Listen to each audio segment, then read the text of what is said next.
Hey, this is Project Lulu. Welcome to my workshop. Today I'm going to be showing you how to use this Kreg jig to make your very own pocket screws in your next project. Here we go. For this demonstration I'm going to be using the Kreg Jig K4. This will make easy pocket screws in your project.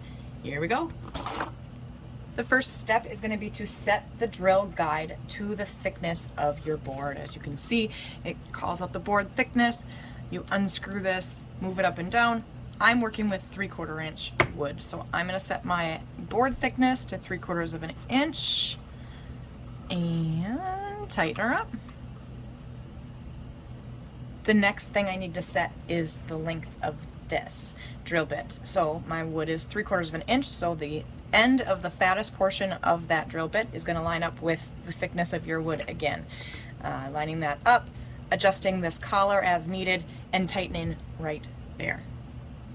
Then we'll take our piece of wood. In this case, I'm going to show you how to make a nice joint like this, a nice corner joint. And so we are going to put our pocket screws in one of the pieces. I'm going to put it in the machine vertically and clamp it down nice and tight. There is an adjustment on here as needed. You can turn the screw to make it tighter or looser so you can get that wood nice and snug so it doesn't move around on you. That's the most important part when you're drilling. Also feel free to clamp it down to the table. That also ensures that your project won't move around on you as you're trying to work. So now we are just about ready to drill some pocket holes, but I wanted to point out some of the pocket hole placements. And in the actual user manual, they do have some pocket hole placement recommendations, and kind of, it gives you an idea anyways how that should kind of lay out as you're picking which holes and lining up your wood in the piece. I'm going to be using hole A and hole C in this particular piece. I'm going to take my drill, I'm going to take my bit, and pop it in there. And away we go. Now before I hit go on the drill, if I'm using something that hooks out on here that works as a vacuum, I can usually drill down in one move, but if I'm not, it's good to kind of plunge in and out while you're drilling to get some of the sawdust out of there and get a good clean drill. So here we go.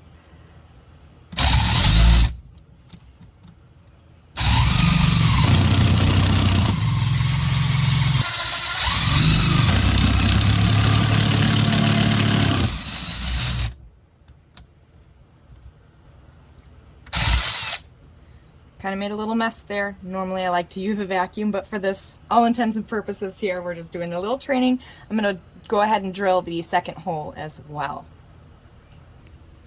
Now the holes have been drilled, I'm ready to release this piece of wood, and I have two beautiful pocket holes drilled into my piece of wood. We are ready to go. Okay, so now we have our pieces ready to go. I can, if I were joining these as a flat piece, I can go ahead and lay them right next to each other and screw my screws right in there, and I'll have a nice flat piece. If I was putting together pieces for, say, a sign or something like that, and I wanted to join some pieces together, that's a great way to do it, to join two flat pieces together like that. In this case, I'm going to show you how to do a corner for, say, a drawer box or planter box or something of that nature. Now these pocket holes will be visible. You can put pieces of wood in there to plug the holes, shave them off, sand them down, make them look really nice with that, or depending on where you put them, sometimes you don't need to. You can put those pocket screws on the inside or on the outside, so you kind of have a choice with that.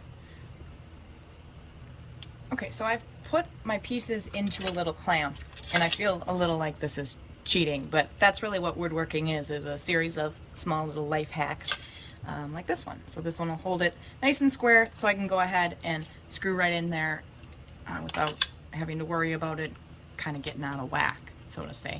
So let's put this bad boy in the drill, locked and loaded, and there we go.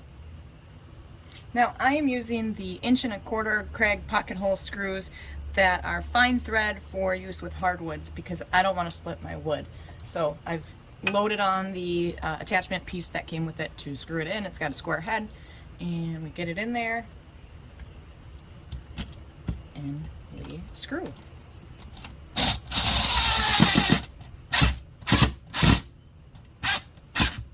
Kind of suck it in there a little bit. Get the other one in.